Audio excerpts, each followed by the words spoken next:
Good morning. This is Monica from Moms Unshackled. And if this is your first time joining me, you might be wondering what I do. I am a certified health and mindset coach, and I help parents that are struggling through the family court system build healing and empowerment systems so that they can show up in court as the best version of themselves and utilize their inner genius and their inner talents to stand up to government abuse, stand up to the racketeering and the fraud and the collusion and the retaliation.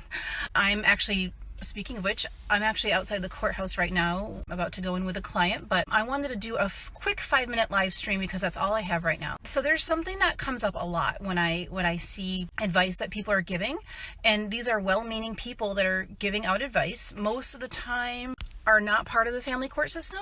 They're just giving out like reasonable, practical advice that would otherwise work in a functional system. If you're in a situation where you're being treated badly at work or being treated badly elsewhere and you are seeking out advice on how to overcome it, then their advice would make sense. But in the family court, this advice makes no sense.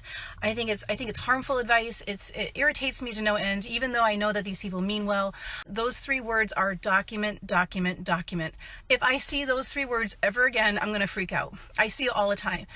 And so the reason this is so irritating and it grinds my gears is because these people are encouraging you to build a story, to basically write a story about your case so that you can convince the judge why you should be able to keep your children in your life. I'm going to give you an example of why I think the storybook, aka document, document, document strategy is so ineffective, and it's actually harmful. Because if you adopt that advice and that's all you do, if the only thing you do, even if you're a master documenter, even if you document the most amazing story, you have a book with chapters and you have a beginning and an end and your story flows and you know how to like dictate your story under oath in the courtroom, and you have the facts, like you have, the points and everything flows. Even if you're really good at it, it's not enough. It's not even close to being enough to protect you in court at all. I mean, the only time I think documentation is useful is if you're trying to prove the other parent unfit.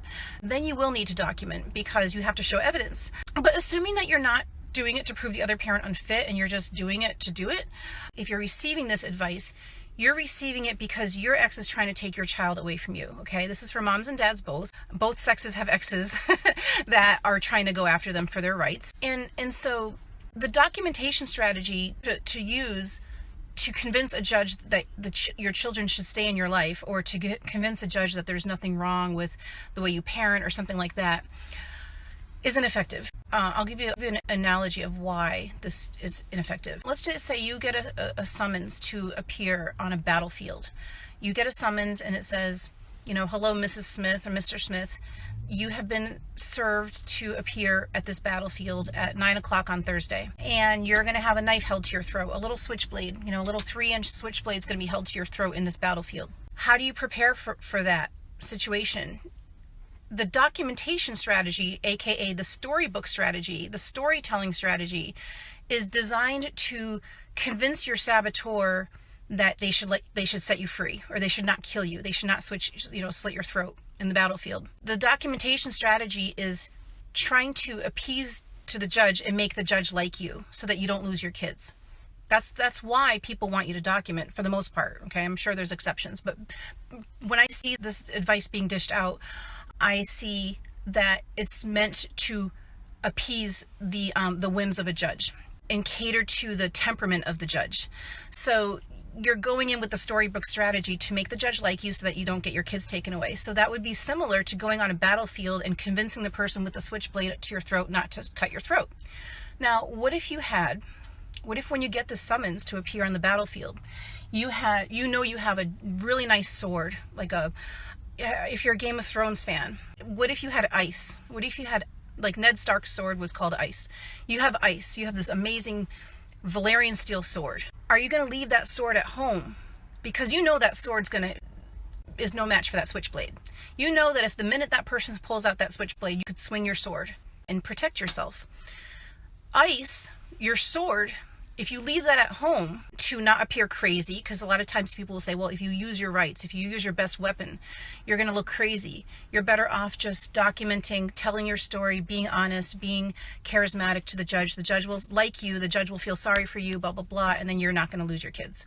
By leaving ice at home, leaving your sword at home, and going to the battlefield with nothing except a nice story to try to appease your saboteur, you're literally walking into a really bad situation. You're going to get your throat cut. The only exception would be if you have a judge who, A, is ethical. Let's just say that 10% of judges are ethical, which is probably accurate.